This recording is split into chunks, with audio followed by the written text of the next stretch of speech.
Gente, vamos falar do ex-presidente Bolsonaro. Aliás, parece que ele é presidente ainda, né? De tanto que a gente fala dele ainda, acho que todos os dias a gente tá falando mais dele do que Lula, né? Principalmente nessa semana aí de depoimentos, teve o depoimento dele, do Cid, né? Do coronel-tenente Cid. Também teve o depoimento hoje da mulher do Cid. Então, enfim, tudo isso naquele inquérito que investiga aquela fraude, aquela suposta fraude na carteira de vacinação, em que teriam sido colocados os dados de que o presidente tinha se vacinado por um período curto e justamente no período que ele iria para os Estados Unidos. E depois isso foi alterado e aí foi dito como se tivesse acontecido um erro. Ele deu uma entrevista para a revista Veja e aí a gente vai pegar aqui alguns trechinhos da revista Veja, que diz o seguinte: o ex-presidente afirmou não haver motivos para ir para a cadeia, mas disse, sem apresentar provas, que pessoas... Não, Ti, pode tirar, isso sou eu mesmo. A gente não tem a imagem da revista Veja, mas eu estou dando crédito aqui. O ex-presidente Jair Bolsonaro, então, afirmou que, sem ter provas, que pessoas importantes já discutiam prendê-lo antes do fim do governo, numa espécie de prisão light, segundo ele, apenas para carimbá-lo com a pecha de ex-presidiário. Bolsonaro, gente, só para a gente lembrar, é alvo de 24 ações e inquéritos, entre eles investigações sobre supostos incitadores e autores intelectuais dos atos golpistas, que ele já prestou depoimento do dia 8 de janeiro, as joias sauditas, que foram trazidas numa comitiva presidencial e não entraram como presente para o Estado, mas poderiam entrar sem passar pela Receita para o acervo pessoal do presidente. E também a questão do grupo que teria inserido os dados falsos da vacinação, que é isso que eu estou falando agora. Será, então, que o Bolsonaro tem razão quando ele diz querem pregar essa pecha de ex-presidiário em mim, ele que sofre aí ao menos 24 ações e inquéritos? Eu começo? Fiquem à vontade. Bom, eu acho que o Brasil inteiro está acompanhando, né, esse caso, e o ex-presidente Bolsonaro fala do presidente Lula, muitas vezes ele e seus apoiadores se referindo a ele como o descondenado, o presidiário, o ex-presidiário. Então, isso sabe aquela máxima de você fazer...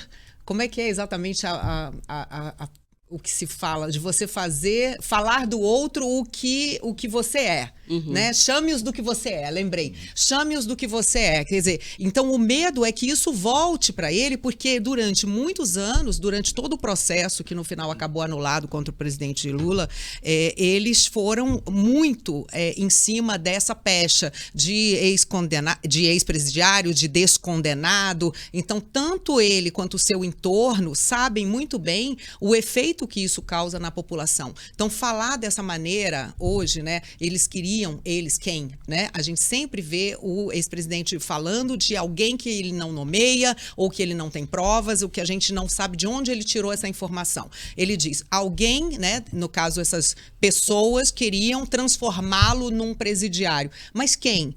Ele diz, como diz que houve fraude na própria eleição que o elegeu. Mas que fraude? E por que teria havido fraude? E por que o senhor, apesar da fraude, então está eleito? E por que o senhor, durante 30 anos, se elegeu como deputado, como desde o deputado vereador do Rio de Janeiro, depois deputado, quanto tempo ele ficou na Câmara, sempre se elegendo, com as mesmas urnas que hoje ele acusa de fraudulentas? Então, assim, essa é realmente uma fala em que ele, hoje, com muito mais cuidado do que a gente via durante o governo, mas ele continua atiçando aqueles seguidores, continua falando para aquele núcleo duro de seguidores que não o abandona ali, de seus 20%, quase 30% de pessoas que não ainda conseguem entender muito do que está acontecendo, porque se informam apenas pelas redes que são autorizadas pelo ex-presidente Bolsonaro e seus seguidores. Eles recomendam sempre veementemente que os seus seguidores não assistam à imprensa profissional, não assistam à televisão, à Rede Globo, a qualquer canal que seja, né, minimamente crítico e minimamente traga informações que são apuradas e são checadas, como esses depoimentos na Polícia Federal. Então, são todas técnicas que a gente vem vendo serem usadas durante todo esse governo dele, durante toda a campanha que o levou à presidência, e que agora ele teme que seja usado contra ele. E antes da gente entrar aqui, Marcela, você estava falando uma coisa que é interessante. Parece até que o Bolsonaro ainda é presidente, porque a gente continua falando dele. E por quê? Porque a gente vê que depois de um começo em que também meteu os pés pelas mãos falando um pouco demais, o presidente Lula baixou bastante a bola, agora trata de governar, trata de resolver problemas que são muito graves, muito sérios, trata de restabelecer nossas relações internacionais. Então a gente viu também que no começo ele estava um pouco falastrão demais e baixou bastante a bola, né? Até porque a coisa não está andando ainda, né? E ele pegou um governo que é diferente de quando ele deixou... Que naquela época a situação era muito melhor, né? O contexto era muito melhor para ele do que hoje. Hoje é muito mais difícil. Tanto é que falam que ele tá irritado, né? Tá sempre meio bravo, porque a coisa não tá andando do jeito que ele imaginou que ia andar. Exatamente. A gente teve alguns pequenos resultados, mas que não foram ainda significativos para a vida do povo brasileiro em geral. Sim. As pessoas querem ver muitos resultados, né? As pessoas acreditaram muito numa grande mudança com esse governo. E até agora estamos em compasso de espera, todos ali os brasileiros, porque eu digo assim, todos os brasileiros, porque todos somos governados pelo presidente Lula, né? Tanto quem votou quanto quem não votou nele. Sim, e ele precisa apresentar resultados para todos os brasileiros. E ainda se espera algo de mais concreto. Então ele está realmente agora nesse momento, a gente não ouve mais falar nenhuma grande declaração bombástica do presidente Lula e ao mesmo tempo o ex-presidente Bolsonaro continua dando manchetes, seja pelas investigações, seja pelas falas, seja por seus seguidores, seja porque houve também investigações contra seu filho, né, o Carlos Bolsonaro, agora também cerca de uma semana, também investigações de possível rachadinha no gabinete de Carlos Bolsonaro. Então tudo da isso... Michele também, exato, né? Despesas com dinheiro público. Despesas pagas pelo cartão da amiga. Então a gente está vendo também que tudo isso continua mantendo o assunto à baila, nesse momento, de uma forma extremamente negativa para a família Bolsonaro em geral. Sim, e mais um trecho, Fábio, só para a gente complementar aqui, da revista Veja, nessa entrevista que o ex-presidente deu, ele diz, o pessoal está vindo para cima de mim com lupa. Eu esperava perseguição, mas não dessa maneira. Na terça-feira nem tinha deixado o prédio da PF ainda e a cópia do meu depoimento já estava na televisão. É um esculacho. Eu acho que falar em perseguição, assim, alguém que fez tanto para ser investigado, não deve falar em perseguição, né? Acho que existe fundamento para muita coisa que está sendo investigada contra ele ali. E acho que o fato dele continuar tão presente no noticiário deve-se sim muito mais a esse retrospecto dele no governo, desses 4 anos, que deixou muita coisa para ser investigada. Então, de fato, ele continua produzindo notícia pelos feitos passados dele, não só pelos feitos presentes, né? Um ex-presidente ter 24 ações e processos contra si não é algo trivial, né? E também não é nenhuma peça de ficção a gente falar em risco de prisão para ele. Pelo que se comenta, pelo que se apura, não há um risco imediato de prisão, né? Não haveria uma prisão preventiva, por exemplo, porque ele estaria coagindo testemunhas, atrapalhando o curso de algum processo. Então, não parece haver um risco de prisão imediata. Agora, no julgamento do mérito desses processos, pode haver sim uma prisão, pode haver inelegibilidade, né? Tem um processo no Tribunal Superior Eleitoral que apura aquela famosa reunião em que ele convocou para o Palácio da Alvorada embaixadores de outros países, né, representantes dos seus países no Brasil, em que ele repetiu ali aquele discurso dele contra as urnas eletrônicas. Ele, como candidato, usou o aparato do Estado, né, usou a sua figura de presidente para promover um evento que endossavam o discurso dele de candidato. Né? Não, e para atacar um sistema que supostamente, na visão dele, tinha problemas e que nem ele tinha apresentado provas, né, contra isso. E a Carla lembrou muito bem aqui, né? Quando ele foi eleito em 2018, ele disse que tinha provas de que teria sido eleito no primeiro turno, né? Mas que houve ali uma manipulação das urnas, que ele só foi eleito, então, no segundo turno, mas que ele apresentaria as provas. Bom, o governo dele acabou, ele não apresentou essas provas, né? E não apresentou porque não existem. Não, inclusive, essa história toda do tenente-coronel, do Cid, veio a partir da quebra de sigilo telemático do celular dele, né? Lógico. Por conta daquela live que ele fez falando, eu vou apresentar provas que o sistema eleitoral brasileiro tem problemas, fez a live e não apresentou nenhuma prova, né? E aí, a partir disso, começou a investigação, porque foi, né, isso virou um case, assim, um inquérito, né? Enfim, não sei qual que é o a palavra correta juridicamente falando. Mas a partir daquele momento que ele faz aquela acusação, faz aquela live, apresenta para o Brasil que vai falar que tem provas contra o sistema e não tem, e isso começa a ser investigado. E aí começa a vir um monte de investigação em várias frentes e várias linhas diferentes, né? Parece que puxa uma ponta, vem duas, vem três, né? Quer dizer... E a gente lembra que foram vários ataques às urnas eletrônicas, né? E, inclusive, por parte de todos os seus seguidores que tentaram emplacar a mudança para voto impresso durante todo o governo e não conseguiram, porque não há nenhuma justificativa, não há nada que esteja em uma sala escura, que esteja sendo escondido da sociedade. Pelo contrário, a sociedade, como todas as eleições, ela é chamada a participar de todo o processo eleitoral, inclusive pelo TSE, abrindo todos os seus... Todo seguidor de Bolsonaro fica dizendo, cadê o código-fonte? Cadê o código-fonte? O código-fonte é disponibilizado para vários setores da sociedade, inclusive universidades, militares, quem tiver credenciado para ter acesso a essa exposição que o TSE faz antes de todas as eleições, vai ter acesso não só ao código-fonte, como a todo o processo. Todo o processo é auditado, é acompanhado por representantes de todos os partidos. Não, inclusive comissões, né, de pesquisadores e de pessoas de universidades. As universidades internacionais também se capacitam para participar de todo o processo. Ou seja, não há nada mais checado e rechecado do que o processo eleitoral brasileiro, que funciona há décadas, sem problemas, ou pelo menos sem nenhum grande problema tenha sido assim, um motivo para ter alterado um resultado eleitoral nas últimas décadas. Não, lembra aquele documento que o PL chegou a divulgar sobre as eleições? Não, então, tem problemas no segundo turno só, porque no primeiro todo mundo tinha sido eleito do partido, né? Isso nunca se aplicou aos governadores eleitos, os governadores aliados, né? Só São Paulo, Rio e Minas, apenas os 3 maiores estados da federação elegeram, né?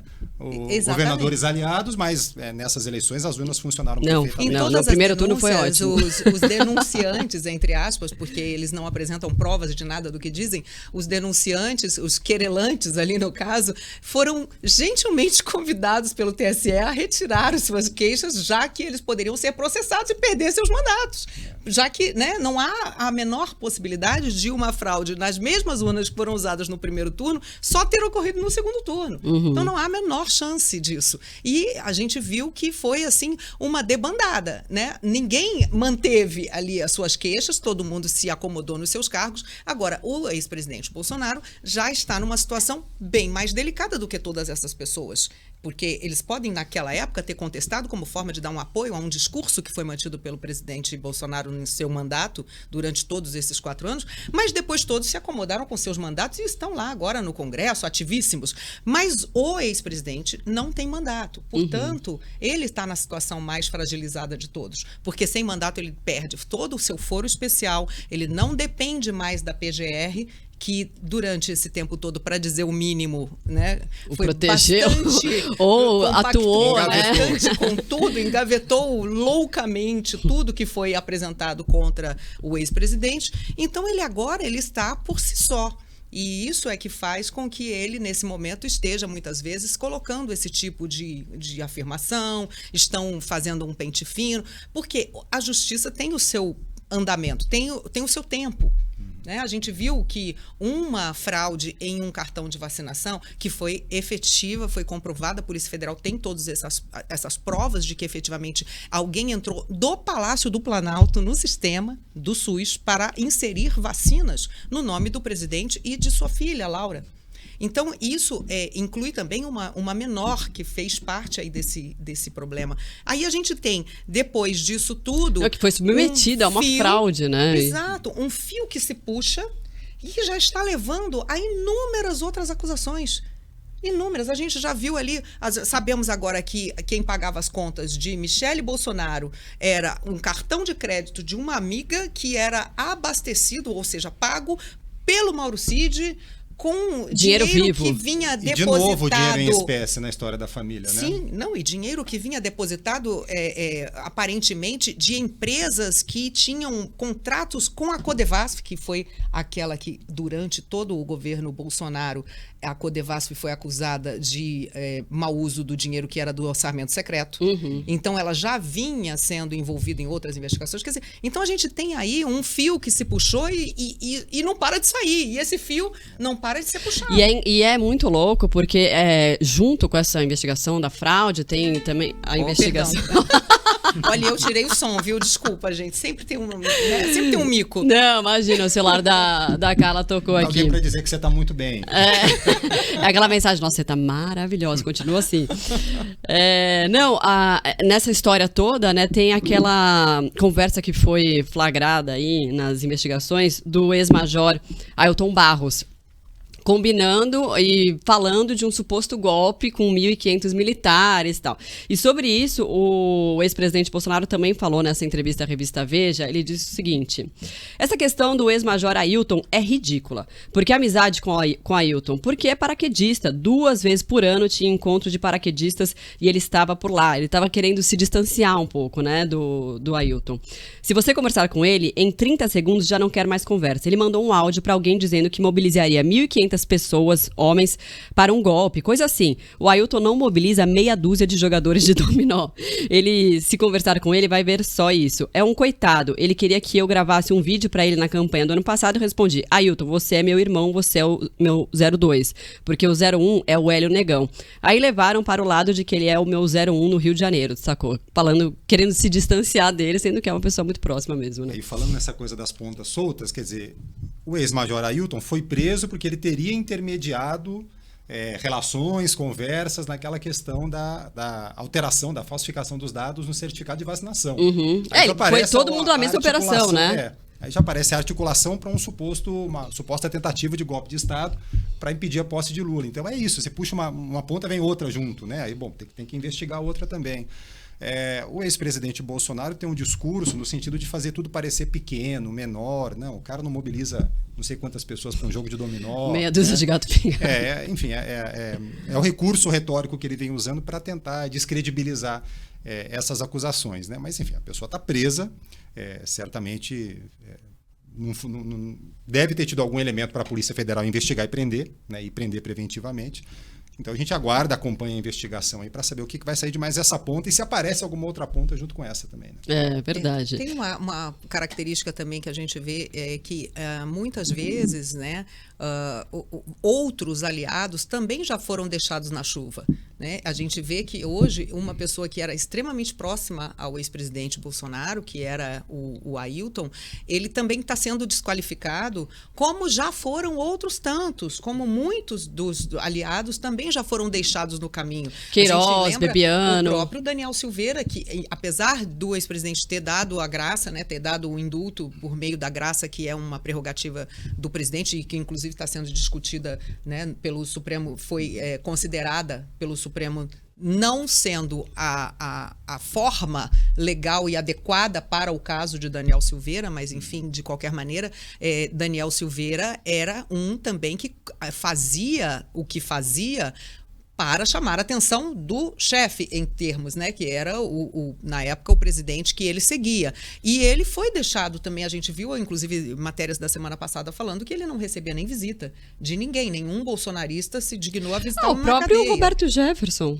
Até ele fazer aquela loucura lá, tirar que foram contra abandonados policiais no caminho e que vêm sendo até tratados com desprezo, como agora o Ailton, que era uma pessoa extremamente íntima de Bolsonaro, tanto que em vários momentos, até quando o Bolsonaro perdeu a eleição e que ficou recluso, vocês lembram que ele ficou bastante tempo recluso, não recebia ninguém, um dos poucos que tinham acesso a ele, segundo alguns jornalistas apuraram, era o Ailton. Então agora ele é um coitado, agora ele é um que não consegue reunir 5 pessoas. Então, assim, é mais um aí que, sabe, que está segurando, vamos dizer, as pontas para não chegar nada no Bolsonaro. Até quando? Até quando todos esses, né? A gente lembra do ministro da Justiça também. Anderson que Torres. Foi solto, que eles comemoraram com o Rojão, né?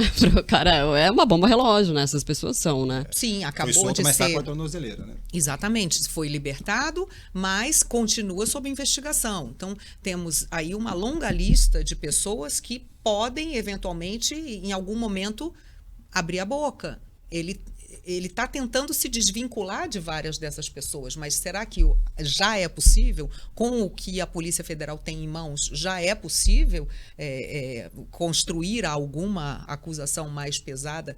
A gente está vendo vários casos sendo investigados aí simultaneamente, né?